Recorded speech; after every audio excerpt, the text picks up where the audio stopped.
Hello students, in this video we are solving question number 2 of exercise 1A। तो अगर हम इसमें देखें पहले वाले क्वेश्चन में हमें क्या करना था। क्वेश्चन नंबर वन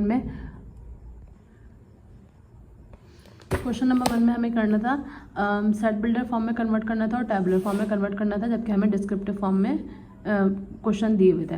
लेकिन अगर हम क्वेश्चन नंबर 2 की बात करें तो अब हमें क्या बोला है, right the sets below in descriptive form and tabular form. और हमें साथ में ये भी कहा है right the cardinal number of each set, यानी हमें कार्डिनल नंबर भी बताना होगा हर सेट का। लेकिन वो क्वेश्चन नंबर 1 में भी हमने कार्डिनल नंबर बताया था, क्वेश्चन नंबर 2 में भी अब हम कार्डिनल नंबर बताएंगे। अब हमें डिस्क्रिप्टिव और टैबुलर फॉर्म में कन्वर्ट करना है, जबकि हमें जो फॉर्म दी हुई है वो कौन सी फॉर्म दी हुई है। अगर हम देखें तो एक्स सिम्बॉलिक एक्स, ये फॉर्म कौन सी होती है, बिल्डर फॉर्म होती है। तो सबसे पहले अगर हम डिस्क्रिप्टिव फॉर्म की बात करें, पहला क्वेश्चन की बात करें तो पहले क्वेश्चन में क्या है, a equals to x x is a square number x less than 101। तो सारे स्क्वायर नंबर लिखने हैं इसमें जो कि लेस देन हो 101 से। तो अगर हम स्टार्ट करें 1 के स्क्वायर से, 1 के स्क्वायर का मतलब क्या है 1 multiply by 1 which is equals to 1। 2 के स्क्वायर का मतलब क्या है 2 मल्टीप्लाई बाय 2 यानी कि 4। 3 के स्क्वायर का मतलब क्या है 3 मल्टीप्लाई बाय 3 9। हमें इनके आंसर देखने होंगे। 1 is less than 101, 4 is also less than 101 and 9 is also। Again 4 square equals to 4 multiplied by 4 which is equals to 16। इसी तरह 5 का स्क्वायर जब हम लेंगे तो यानी 5 multiply by 5 which is equals to 25। 6 का स्क्वायर लेंगे तो 6 मल्टीप्लाई बाय 6 36। 7 का square 7 multiply by 7 equals to 49। 8 के स्क्वायर का मतलब क्या है 8 मल्टीप्लाई बाय 8 यानी कि 64। 9 का स्क्वायर लेंगे 9 मल्टीप्लाई बाय 9 81। 10 का स्क्वायर लेंगे तो 10 मल्टीप्लाई बाय 10 इज 100। एंड 11 का स्क्वायर जब हम लेंगे तो 11 मल्टीप्लाई बाय 11 यानी कि 121। अब अगर हम इन दोनों को कंपेयर करें तो ये 100 है और ये है 121। हमें यहाँ पर लिमिट दी हुई है कि हमें लेस देन 101 लेना है। तो लेस देन 101 यानी कि यहाँ तक के स्क्वायर नंबर लेना है। तो यहाँ पर जो स्क्वायर नंबर आएंगे वो हम कहाँ तक लिखेंगे 101 तक। सबसे पहले अगर हम इसके डिस्क्रिप्टिव फॉर्म की बात करें तो हम डिस्क्रिप्टिव फॉर्म कैसे लिखेंगे, a इक्वल्स टू ऑल क्या बोला हुआ है स्क्वायर नंबर लेस देन 101। तो a equals to all square numbers less than, wording में लिखना होता है पूरा, लेस देन 101।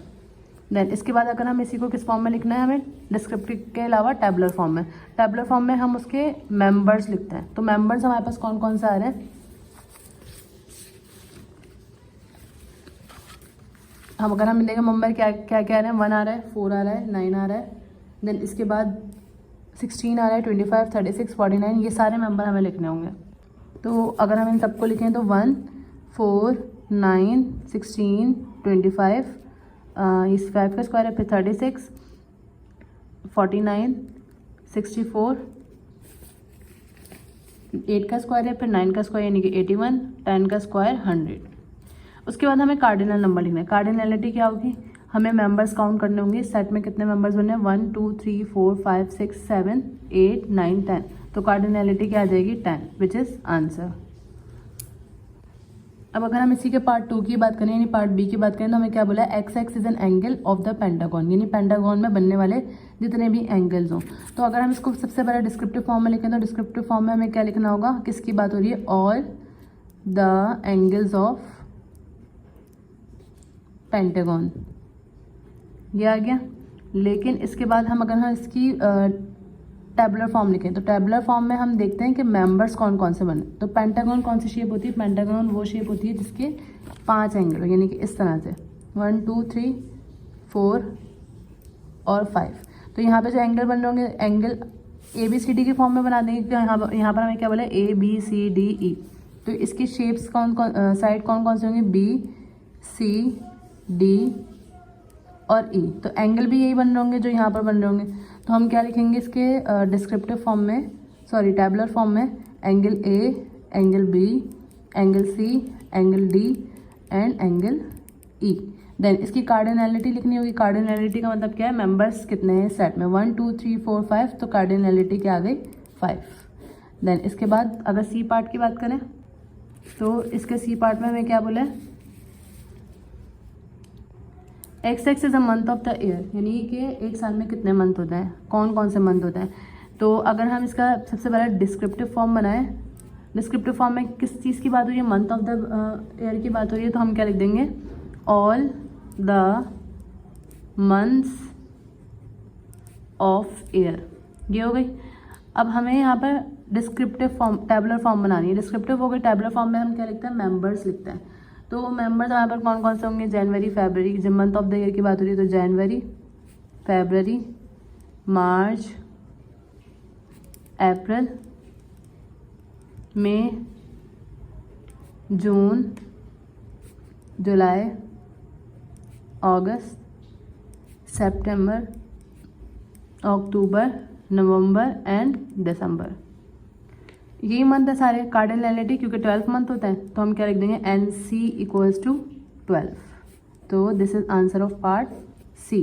देन इसके बाद moving to the part D, यहाँ पे किसकी बात हो रही है, XX is the digits in square root of 149, 144 and 4489। तो अगर हम अब इस पार्ट की डिस्क्रिप्टिव फॉर्म लिखें तो डिस्क्रिप्टिव फॉर्म में क्या आ जाएगा, all the digits of digits in square root of 144 and 4489। Then इसकी हमें टैबुलर फॉर्म बनानी है। अब टैबुलर फॉर्म बनाने के लिए हमें क्या निकालना होगा, square root of 144 and the square root of 14489। अगर हम स्क्वायर रूट निकालें 144 का, तो 144 का स्क्वायर रूट क्या आ रहा है, 12 आ रहा है। देन इसी तरह अगर हम 4489 का स्क्वायर रूट निकालें, स्क्वायर रूट ऑफ 4489, ये हमारे पास आ रहा है 67। अब इसमें जो डिजिट यूज़ हो रहे हैं वो कौन कौन से यूज़ हो रहे हैं, 1, 2, 6 एंड 7। तो हम इधर हमें क्या बोला, डिजिट्स जो कि स्क्वायर रूट में यूज़ हो रहे हैं। तो 144 का स्क्वायर रूट 12, यानी कि 1 और 2 डिजिट यूज़ हो रहा है। 4489 का स्क्वायर रूट आ रहा है 67, तो 6 और 7 यूज़ हो रहा है। तो हम इसको अरेंज करके लिख देंगे असेंडिंग ऑर्डर, पहले 1, देन 2, देन 6 एंड देन इसके बाद 7। और इसकी कार्डिनैलिटी क्या आ जाएगी, ND इक्वल्स टू 1, 2, 3, 4, तो इधर क्या आ जाएगा, 4। So next part is E is equals to XX is the letter used as Roman numerals. तो इसके फर्स्ट पार्ट में हमें इसको डिस्क्रिप्टिव फॉर्म में लिखना है। तो डिस्क्रिप्टिव फॉर्म में तो हमें क्या लिखना है, इसी को डिटेल में, के लेटर्स, किसकी बात हो रही है, letters, all letters used as Roman numerals. Then इसके बाद हमें क्या करना है, इसी के टैबुलर फॉर्म में कन्वर्ट करना है। अब रोमन काउंटिंग में हमारे पास कौन कौन से नंबर्स या लेटर्स यूज़ होते हैं, तो इसमें कौन कौन से यूज़ होता है। अगर हम रोमन काउंटिंग देखें तो 1 यूज़ होता है, I यूज़ होता है 1 के लिए, उसके बाद V यूज़ होता है 5 के लिए, X यूज़ होता है 10 के लिए, L यूज़ होता है 50 के लिए, C यूज़ होता है 100 के लिए, D यूज़ होता है 500 के लिए and M is use for 1000। तो ये सारे नंबर्स, ये सारे रोमन काउंटिंग के न्यूमरल्स लेटर्स हैं। देन इसके बाद हमें इसकी कार्डिनैलिटी बताना है। तो NE इक्वल्स टू क्या आ जाएगा यहाँ पर, 1, 2, 3, 4, 5, 6, 7। तो यहाँ पे क्या आ गया, 7। Now moving to question number 3। अगर हम क्वेश्चन नंबर 3 की बात करें तो क्वेश्चन नंबर 3 में बोला है right the set below in descriptive form and set builder form. यानी अब हमें किस फॉर्म में दिया हुआ है, टैबुलर फॉर्म में दिया हुआ है, और हमें डिस्क्रिप्टिव फॉर्म में और सेट बिल्डर फॉर्म में कंप्लीट करना है। तो सबसे पहले अगर हम सेट ए की बात करें तो सेट ए को डिस्क्रिप्टिव फॉर्म में हम किस तरह से कन्वर्ट करेंगे, हम देखेंगे कि सेट में एलिमेंट्स कौन से दिए हुए हैं। तो अगर हम प्लस, माइनस, मल्टीप्लिकेशन और डिवीजन की बात करें तो ये कौन से सिंबल्स होते हैं, ये हमें बता रहे होते हैं कि मैथमेटिकल ऑपरेशंस के सिंबल्स होते हैं। तो हम इधर क्या लिख देंगे, साइंस, ये साइंस दिए हुए, तो signs of mathematical operations. Then इसके बाद हमें क्या करना है, इसको बिल्डर फॉर्म में कन्वर्ट करना है। तो हम कैसे लिखेंगे, x is a sign of, किसकी बात हो रही है, sign of mathematical operation. Then इसके बाद अगर हम इस सेकंड पार्ट की बात करें तो सेकंड पार्ट क्या है, B equals to Tuesday and Thursday. तो इसको भी हमें किस में कन्वर्ट करना है, इधर हमें कार्डिनैलिटी की बात नहीं की भी। अगर कार्डिनैलिटी दिया हुआ होता है कि कार्डिनैलिटी भी बतानी है तो हम क्या लिखते हैं, 1, 2, 3 और 4, क्योंकि यहाँ पे 4 मेंबर्स दिए हुए हैं सेट में। देन इसके बाद अगर हम सेकंड पार्ट की बात करें तो B equals to Tuesday and Thursday दिया हुआ है टैबुलर फॉर्म। डिस्क्रिप्टिव फॉर्म की अगर हम बात करें तो अगर हम देखें ट्यूसडे और थर्सडे क्या होता है, डेज होता है, लेकिन यहाँ पे स्पेसिफिक ट्यूसडे एंड थर्सडे दिया हुआ है। तो हम यहाँ पर क्या करेंगे, days name start with T, days name start with T. अच्छा, इसी तरह अगर हम इसका बिल्डर फॉर्म में कन्वर्ट करें तो बिल्डर फॉर्म में हम क्या लिखेंगे, x is days name starting with T. Then इसके बाद अगर हम इसकी बात करें, C equals to red, amber and green. अगर हम इन कलर्स की बात करें यानी रेड, येलो एंड ग्रीन, तो ये तीनों कलर हमारे पास कौन से होते हैं, ट्रैफिक सिग्नल्स कलर्स होते हैं, रेड, अम्बर एंड ग्रीन। तो इधर हम सबसे पहले जब डिस्क्रिप्टिव फॉर्म लिखेंगे तो डिस्क्रिप्टिव फॉर्म में हम क्या लिख देंगे, C equals to colours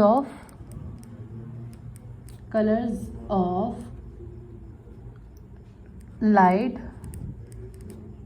in traffic signal.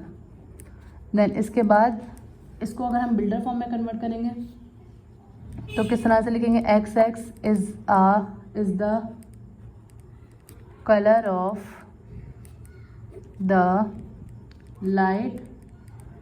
Lights in traffic signal. Now moving to the part D. Part D में हमें क्या बोला है, ई इक्वल्स टू 1 2 4 8 16। तो अगर हम इस नंबर को देखें,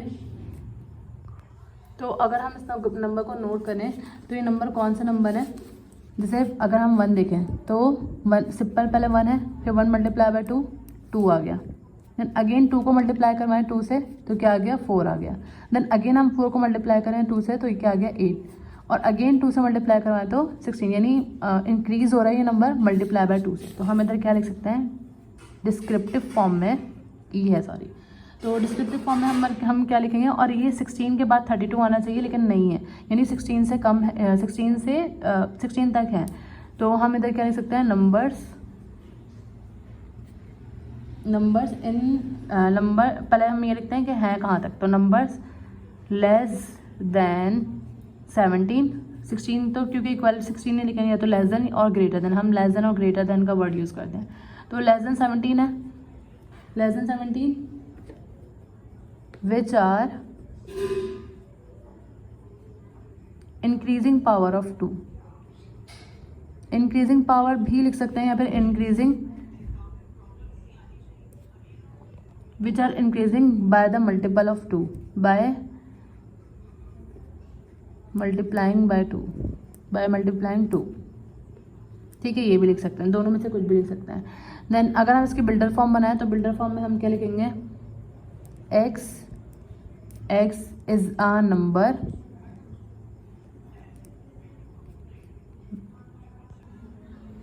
increasing by multiplying 2। और यहाँ पर हम एक और स्टेटमेंट लेते हैं, x is less than 17 होना चाहिए।